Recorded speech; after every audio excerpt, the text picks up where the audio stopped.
Welcome back to this episode of Cool Bike Projects. Today we have another special collaboration project with a young man named Craig who sent me his bike all the way from Minnesota. And if this looks a little familiar, it's because it is. This is another Trek 930. It's from 1995 with a green and purple two-tone paint job. And thank you to bikeflights.com for helping us get the bike all the way out here to Idaho so we could collaborate together. Well, hey, Craig, how you doing? Hey, I'm good. How are you? Good. Nice to meet you, man. Nice to meet you as well. Hey, so I was intrigued. I got your email a couple weeks back, and before you shipped your bike out to me, I was intrigued because I had seen a similar bike we had done. Yeah. And a good friend of mine had this exact same bike years ago in the bike shop. So I'm not sure where these all came from, but there's a lot of Trek 930s floating around there. Apparently, yeah. So, I was pretty excited when I saw that myself. Yeah. So tell me a little bit about your project. What are you hoping to do with your bike? So my son, who's a junior in college, actually bought a bike. He worked at a local bike shop here and bought a really nice specialized fuse, I think is what he bought. And I had a few years ago bought a newer bike myself, more for casual trail riding. And then I couldn't refuse a temptation to go out some more single track riding with him. Went on some rocky trails that we have up in the Cuyuna Trails area here in Minnesota and popped my tire. I went about an 8-mile trail and I made it about 7.5 miles. So I thought, boy, I could use a better bike with, a little bit more rugged build to it. And that's kind of what I was looking for when I discovered what you're doing with videos and what you're restoring bikes and resto-modding these bikes. I thought this is just awesome. So I was excited to see that you had this opportunity out there. So the plan for Craig's bike is to do a bit of an overhaul. We'll check on all the bearings, the wheels, and then put on some new tires, an uprise handlebar, shorter stem, new headset, V-brakes, and new cables and housing. This bike should be running really good by the time we get done with it. I'm excited. This sounds fun. Awesome. Thanks, Craig. Thank you.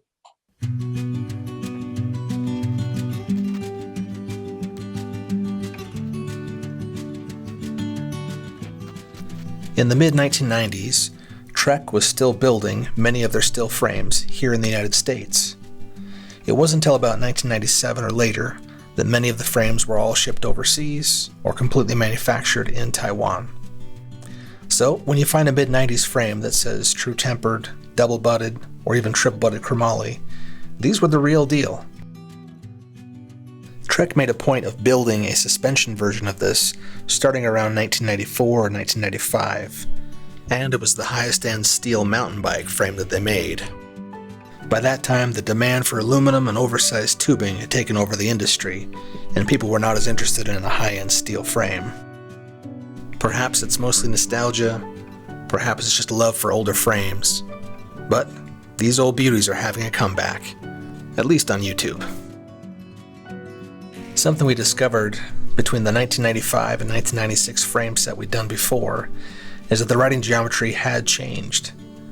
The previous Trek 930 we built up could handle 100 millimeters of travel, but this 1995 could only accommodate about 80 millimeters of change.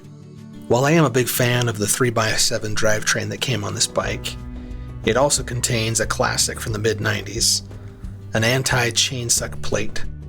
Even with a good drivetrain, the tolerances for chain gap between the frame and the chainrings was so tight that if you happened to miss shift at all, the chain could get stuck between the frame and the smallest cog, causing major scratches on the frame.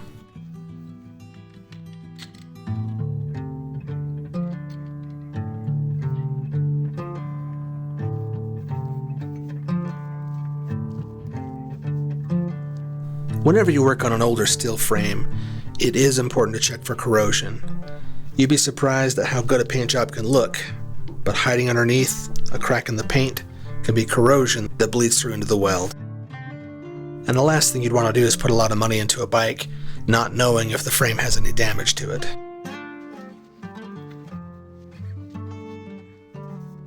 A quick tip for working with older derailleurs.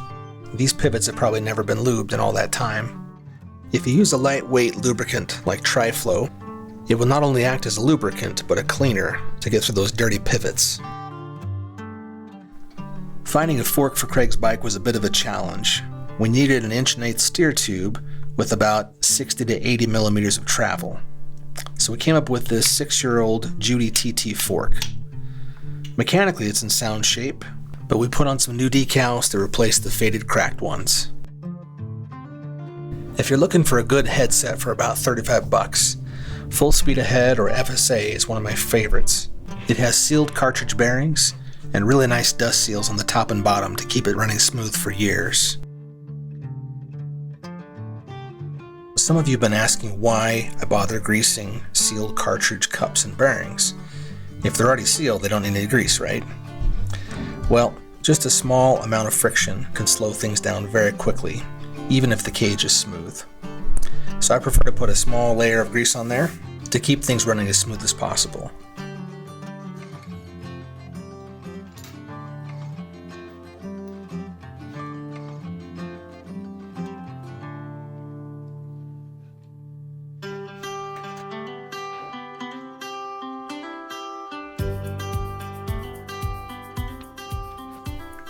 As many of you know, a modern mountain bike handlebar is quite a bit wider than they used to be.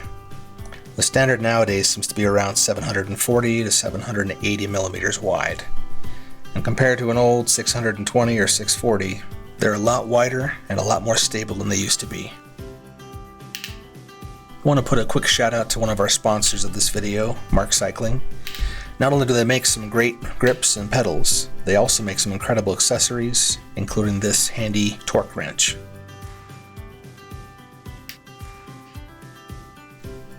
Alright, it's time for a little bit of retro tech. A lot of people ask me what it means to overhaul a wheel, and essentially what you're after is making sure that the bearings and that the cone and race surfaces are in good working order. A lot of bikes, when they get to be 20 to 30 years old, if they've not been ridden very hard, they can roll nice and smooth, but the grease is long dried up. So on a typical overhaul, we'll take off the dust covers, remove the bearings, check out the cone and race surfaces just to make sure that there's no pitting and that nothing is wrong with the actual wheel. On lower end hubs, you typically have a series of 9 to 11 3/16 ball bearings. And that can change depending on what kind of a wheel you have. Here you can see that the bearing race surface is nice and smooth. There's no pitting or any weird marks inside. So this wheel itself has not been ridden too hard yet. And at first glance, the cones don't look too bad. But on closer inspection, on one right surface, you'll see there's quite a bit of pitting. This pitting is caused when either the bearing is too tight or too loose, and as the bearings begin to rub on one area, it begins to make a pitting mark. In this case, the cones need to be replaced because no amount of grease or fresh bearings will make this any better.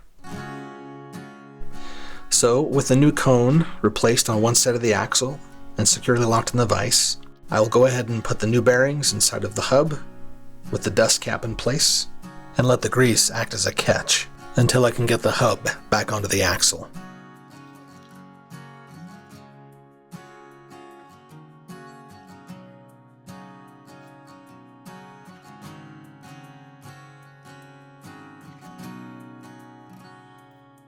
Once we get this side of the hub repacked with bearings and fresh grease, I'll put in the new cone and then work on seating the dust cap. To seat the dust cap, I use a large socket and gently tap it with the rubber side of the mallet. The goal is to try and get it to be flush mounted to the inside of the hub without putting any excess pressure on the bearings. And if the wheel turns smoothly, you know you got it.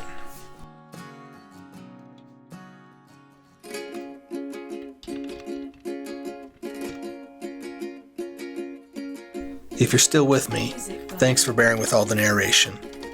Sometimes it's hard to gauge how much explaining I should be doing and just letting you watch. The bike is now almost complete. We've replaced the tires and tubes, and now it's just down to putting on cables, brake pads, and doing the final tune.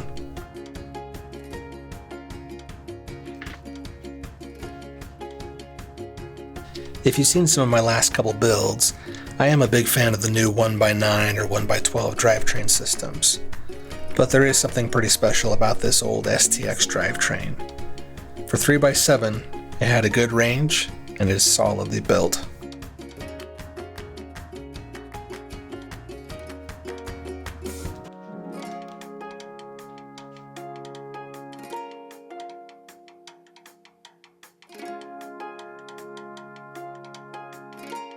Music Vine. Hey Craig, how's it going? Hey, I'm good. How are you? Good man, good. Hey, I'm super excited to show you your new bike. Yeah, I'm excited as well. All right, so I'll take a step back here and you can ask me any questions you want to. So here we go. All right. All righty. So this is your 1996 Trek 930. It looks a lot different. Yeah. So we got a different fork on here for you. Yep. A little different green one. Oh, that's outstanding. That looks great. Yeah. So the head tube angle was a little bit tricky. We had to get a 80 millimeter fork instead of 100. All right. Because the angle would be too stiff or too far out if we did otherwise. Okay. All right. But, works good. It's got a good little cartridge in there. Should be nice for rebound and dampening. Got some new tires on there, a whole new cockpit and everything. And it should brake a lot faster than it did before. Oh, excellent. Anyway, I'm excited for you. We'll get it all boxed up today and packaged up real good. Oh, me too. I can't wait. This is perfect. Thank you. Yeah.